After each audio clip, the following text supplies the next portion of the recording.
What's up, y'all? This is CW Allen, and I just dropped my new EP, Still Dreaming. You can check it out everywhere. But that aside, I'm kicking it with Brianna on Hip Hop United. Let's get it. Right. Hip Hop United, we are here live today with the one and only C Dub. Oh, what up? I'm good. I'm good. I can't complain. Taking it one day at a time. Right, right. Well, welcome to Hip Hop United. Introduce yourself to everybody. Yeah, my name is CW Allen, and hip hop artist based out of Chicago. Been here a little over a decade, originally from Cleveland. And I write books in my spare time sometimes, and I love people, God, and my family. There it is. Couldn't ask for anything more.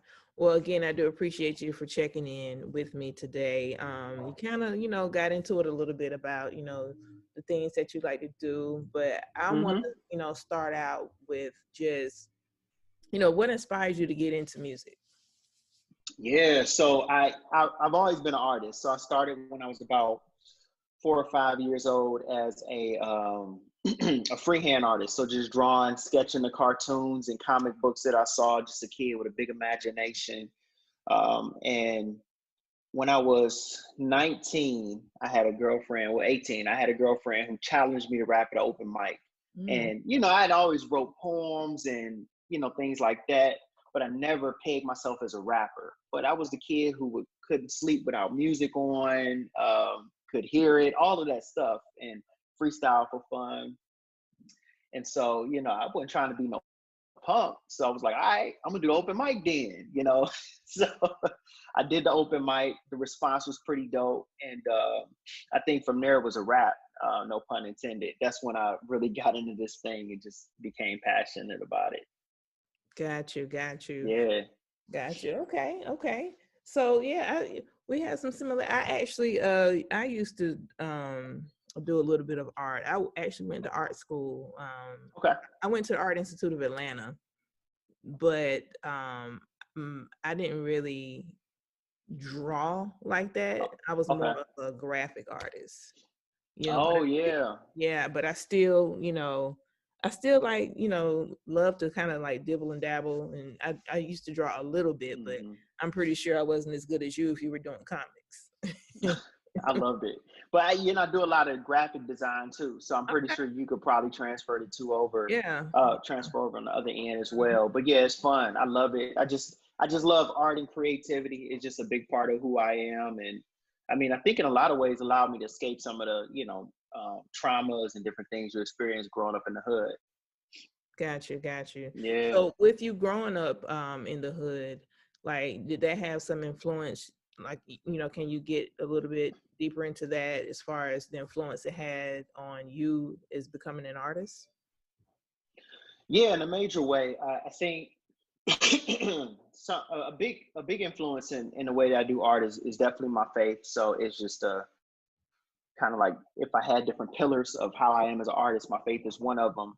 And meeting God and growing in that, along with seeing my community around me and the experiences I went through, just allowed me to tell stories and to articulate what I believe in and what I'm seeing through my music. But growing up, my mom is an amazing, strong Black woman, who I've watched grow and become who she is. And she was a cocaine addict, and she's been at AA for over 25 years now, and that saved our lives. Her getting sober.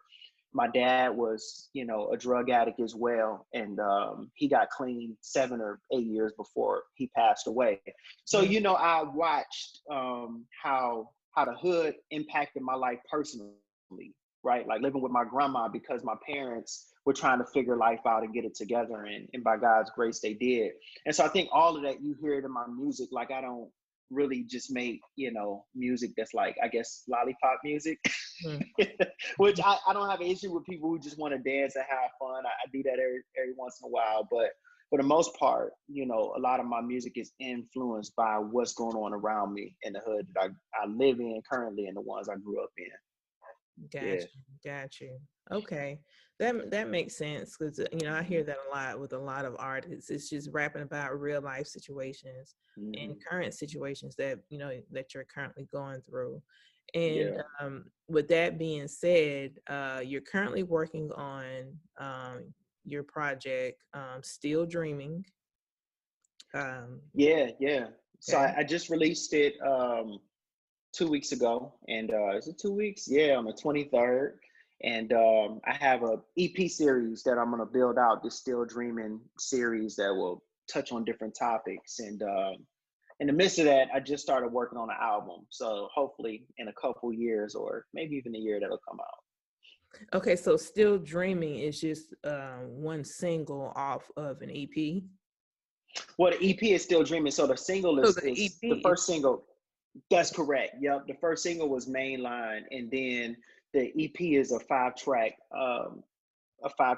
EP that talks through what it means to still dream even when life changes. okay. All right. Yeah. And so what are some of the things that you want to just I guess accomplish, like, being that you're still dreaming? What are some of what is the thought process behind, like, what do you want to accomplish out of this project? Yeah, this project is truly a pandemic project. During the pandemic, we all just experienced life in a way that, I mean, what, 100 years ago was the last pandemic that we couldn't comprehend. So during the pandemic, I began raising my first child. She's a pandemic baby. She's born in August, so all Okay. she knows is people smiling behind masks, right? Absolutely. um, you know, uh, During that time, bought a house and changed jobs. So experienced some beautiful things, but then also experienced a lot of broken things. I live on the south side of Chicago. I'm literally watching people tear down the cell phone shop and burn up the beauty store from my front porch. Like, Hmm. that's during the George Floyd Oh, situation okay. when it Okay. first cracked. Like, people Yeah. were just rioting. They tore up all the grocery stores. The presidential election, I do a lot of work in the Christian world.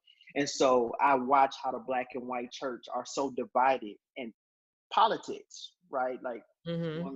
and it's not, broad stroke all the way across, but you see the differences in opinions and thoughts with even people's political views and how they fight when we should be unified. And then, the pandemic causes loneliness and depression and all of that. So I talk about all of that in this project, as Okay. I'm processing my depression and what does it mean to still dream in the midst of that. Should I continue going? I started when I was 19. I'm 34 now. Mm-hmm. Even though in a lot of ways I feel like musically I'm in the stepping into the prime of my career. At the same time, typically, if you ain't quote unquote done it in a big way at a certain age, people telling you to hang that thing up. So I'm still dreaming even in the midst of all of that. From Yeah, yeah. ages 16 to 25, they say that's like the age range of someone's music career, that someone who could take it to another level. But on the flip side, you have people like Two Chains. He didn't, He didn't. He he crack was in into his, his 30s. yeah, he was in his 30s, Yeah, yeah. mid to late 30s, honestly. Hmm. Then you have Griselda, who they're out of New York, but they're older rappers too. But see, Hmm. I think the difference between them and a lot of people like yourself, such as, independent artists, they actually already have a foundation where they have someone already backing them, or they already have Hmm. those connections Yeah. to, get them to where they need to be. Right, right. Yep, Right. yep. And see, with you, your type of music, being that your music is more inspirational, Hmm. it's always a lane for that, because you have TV shows that I just recently had an interview with Big Tank. They call him Big Tank, but Okay. he is the music. He running people over. He running, he getting those songs ran up in these shows. Hey. That's what he's doing. He getting these songs up in these shows. So he's looking for people like you anyway. Like, you Hmm. don't even have to be anybody mainstream, but he is looking for people like you to get songs placed on, like, well, he does placements for The Shy, on Oh, Showtime. that's my area. They do a lot of that. So that show is based in Woodlawn. That's where Okay. I live right down. I live in South Shore, the next community, but I lived in Woodlawn the last 10 years. So yeah, that whole show is based here. Yep. Yeah. So okay, so yeah, the Shy, of course, Chicago. So Yep. yeah, Mm-hmm. then Ghost Power, like those types of shows. So Mm-hmm. you just never know. Like your music, you can get into it that way too, and because that's longevity money when you start getting the back end royalties of your Oh songs yeah. placed in shows and stuff like that. And I Yeah. just interviewed them, so you gotta send me the whole EP so I can. Easy. Yeah, you gotta send me a Dropbox. So, because you just never know, one of your songs could get picked up. And he said Mhm. if I send it to him, he would, consider it. So, Oh, you got that mainline plug. yeah, I just interviewed him. You can check my go back to a couple of weeks ago, but I'll Okay. send it to you. I'll send it to you so you can see it. Yeah. But yeah, that's definitely yeah, I would say keep going. The sky's the limit. Do not let anybody tell you you cannot do it, because it's other avenues that you can that Hmm. people can get into this industry and still be successful. I So appreciate that. yeah, definitely. So now you got to have a song though Hmm. that sticks out to you the most from this project. Yeah. Which one would that be? I love them all. I know every artist says that.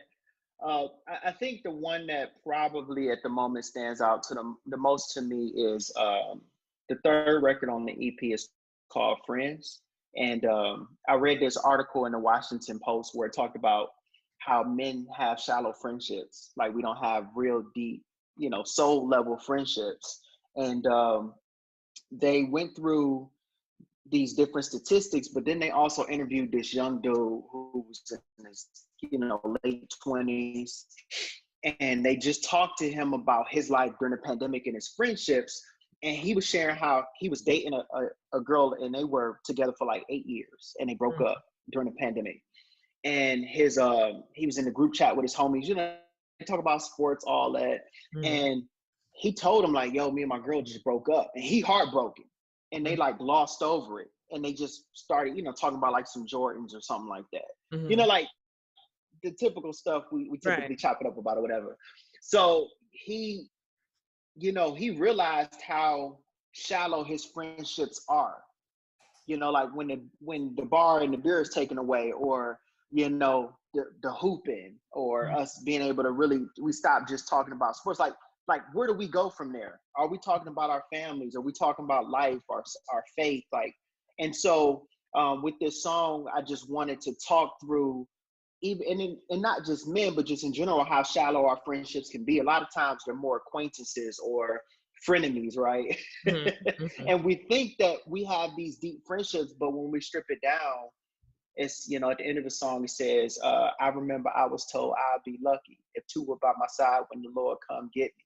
And it's like this reality that all the people that we think are lifelong deep friends won't be there in the end, Right. right? So first verse we talk through, I just give some tangible examples of like how these chats can go, and we have these friendships, and we Mm, talk about shallow stuff, not bad, but none of the deep stuff gets talked about, and the person gets glossed over. And then the second verse talks through friendships where we may be completely different, so tackling how we view COVID, you know politics, and the black community and the white community, and what those friendships look like, and the lack thereof them. So I think that's a real special song to me, okay. because it touches on something that I think we all dealing with, wondering what does friendship and camaraderie look like in the midst of a freaking pandemic. you know Right. How do your friends receive your music? Pretty decent. I mean, I have, I got some ride or dies who, gonna get everything and show you love, and then you got some where you never mention, and they list an artist ever, or you drop something you never even know if they listen to it. So I think that's a real reality. In the beginning of the second verse, I said, my black friends saying, please support black. Is it all just a trend? Are we all part of that? or is it just Drake, or maybe just B, or maybe just ones with social currency? And it's just like this reality, like we screaming support black, but then like, are you supporting your friends? Are you Mhm. supporting the local entrepreneur who's black, or is it just famous people, right? Like you spend Right. a couple $100 on them tickets to go see B, which is understandable, but Mhm. will you spend that $15, $20 to go see your homie, right? Like, so just Yeah. really challenging that notion. So yeah, I got some folks who support, some sleep on it, and I keep it moving on Hopefully you get to the level to where the haters, they'll be wanting to jump on the bandwagon soon. They gonna know. They will definitely find out. That's typically how it works, right? Right. Definitely, definitely. Now, what else, are you working on, that you want to promote? Yeah, so for me right now it's just the EP. So the five joints, creating visuals for them, and then I am, I'm mentally trying to stay here where I'm at with the EP. I typically like jump around a lot, but not jump around a lot, but move to the next thing quick. So I just released a book in June. So very much trying to tour that in the fall, and I've been running book clubs and just processing the book with different people. So that's been super dope. I mean, it really sustained me through the pandemic to drop a book. And Mhm. it's an Okay. easy read, life story, but then also a lot of application that people can apply to their lives and process as they're thinking about, their life and their faith and different things. So very much pushing that with the EP and hoping people are just encouraged. And Lord willing, in the next year I'll be dropping dropping an album that will be a big project. Got you. I did see the snippet though of the video because I saw is that the video that's coming out, the snippet that you posted? Was it the Still Dreaming? No, it's just like a little visualizer for like Instagram. It wasn't Okay. meant to be a bigger video or anything like that. More so just letting people know it's here. Go check it out, type of Right. thing. I got you. I Yeah. got you. So it's on the way. When can we expect that video to drop though on this new single you're working on? So I'm looking. So what I'm looking at doing is I'm just letting people listen to the EP, and then I want to see where the like what songs people are really gravitating to. Because if you follow me and check out my videos, a lot of my videos are very story based. I'm a storyteller by nature, and Mm-hmm. so I want to grab the one that people seem to be gravitating towards the most and build a story arc around that video. My Okay. bigger vision was to do a video for every single song on a project and have them all connect. It's like a big Oh, okay. storyline. And That's so, okay. yeah, that's what I want to do. And like even the album I'm writing, it's a big story. So it's oh my gosh, we're not to talk about it offline, but it's gonna be crazy like the way that I'm thinking about putting it together because I don't really think people are doing it the way that I'm planning on doing it, but I love to tell stories. And so Okay. depending on how people gravitate towards the EP will tell me which one do I do a video for and really invest that type of time.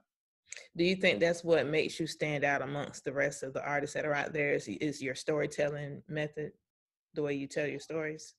Yeah, I definitely think it's one aspect of it, but the way I'm making music now is very musical. A lot of keys, and I think right now we're in like the trap era, which I like trap too. I have some trap drums and some of my stuff, but I'm a songwriter. Like I actually like to write, think about bridges and breakdowns and build ups and the instrumentation and where does it drop in and drop out. Like I'm doing a lot of that at the crib when I get beats from people. And Mhm. so I think one of the things that sets my music apart is that it is definitely a story arc that you get with it, but it also is going to give you music. So this is like, this is grown folks hip hop. Like we are sitting at the fire. I sit at the fire pit a lot. We sit at the fire pit with some wine and cigars, or we going to the House of Blues and listening to, the live band, but it still has some of the modern sounds, right? Like, you would experience with like a Common show or something like that. So and being in Chicago, the that's the genre that I grew up with, right? Being here and even in Cleveland, it's during my era, and I don't want to sound like the old dude who on his soapbox. I'm not that old, but during the era that I grew up in hip hop, and probably you as well, um, there was a like everybody wanted to have their unique sound. Like Nelly was not Ja Rule, Ja Rule was not Busta, Busta wasn't 50, 50 wasn't Jay, Jay wasn't Eminem, but they all were eating, Yeah. right? You Mm-hmm. don't see that anymore. I strive to be an artist who creates something. Maybe you'll hear some similarities of who I listened to or who I loved growing up. But at the end of the day, I want people to be like, yo, C.W. Allen sounds like C.W. Allen. And when producers How it should are be. pitching me something, they like, this sounds like something C-Dub will get on, right? Right. So that's what I'm striving for. That's what pushes me as an artist. Got you. Got you. Yeah. Understood. Yeah, that's definitely the way to be. You don't want to, and that's the problem though. Everybody sounds the same right now. A lot of these artists sound the same. Yeah. I and sound I, I don't want to sound like a hater when I say it, but like I right. grew, I grew up in an era where uniqueness was applauded, and you would get sunned if you sounded like somebody else. Like you couldn't That's even the way get it used you to couldn't be. even be in the conversation. It's like, Right. no, you sound like such and such. You still in such and such bars. Like Yeah. it wasn't even. You had to freestyle. Like I started freestyle. I don't do it as much anymore, but like it was just a different era where hip hop was more of a culture and less of just a pop music genre. You know what I mean? And so I know exactly what you're talking about. I love that, but I love that because I grew up in that, and um, those who really stick with me and vibe with my music will be people who enjoy that, and I'm okay with that. Like I'm not looking for the 17-year-old fan, though I love it when they rock with me and we do shows in that demographic. But like a lot of my fans are 25 and older, and Yeah. I, How do you you know, how do you feel about the TikTok challenges where you have the people that are just topping the charts and they're not even artists? Like, how do you feel about that? Like, I was like, oh my goodness.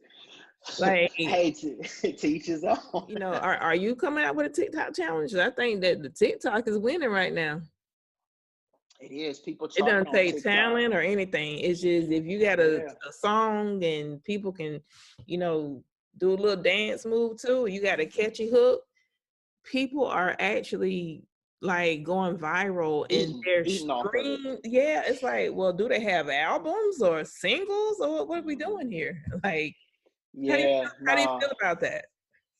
And I I don't have an issue with it because I think it's great that different people get to express themselves and enjoy the art, and those who really have talent do get an opportunity to stand out. So I'm not against it. I'm not a TikTok guy personally or a Snapchat guy. I just a lot of the stuff that I live, a lot of my life, I don't document it. Okay. You might. I mean, I put videos up of my baby girl, and Mhm. kicking it with my people, whatever. But for the most part, like if I'm at a family dinner, I'm not thinking about pulling out my phone to record it. If I'm, Right. if I'm at a concert, yeah, I might catch a snap, catch a shot or whatever, throw it in the IG reel. But for the most part, I'm not thinking like how to document every aspect. And some of that is a weakness, and some Mhm. of it is I enjoy just being with people and living life. And I think the the disadvantage of the TikTok and Snapchat generation is that it it doesn't allow you to just breathe and enjoy where you're at in the moment. It's almost like you're just trying to chronicle for other people.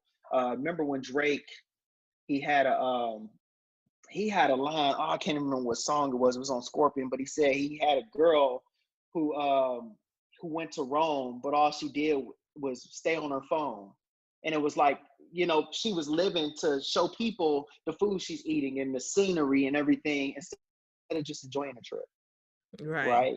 And so Right. I think that's the disadvantage of some of the social media that is fast like that, is that you miss life, That's and social God, media, period, though. Nowadays, yeah, yeah. it doesn't matter what the platform is. It's Instagram, Facebook, TikTok, Triller, all of it. People are documenting like their every move, and Yeah. I try to, when I take trips, I try to just not even. I mean, of course, you're gonna take some pictures of your family here and there, and Yeah. have fun. Yeah. But I try not to document every single move because it's addictive.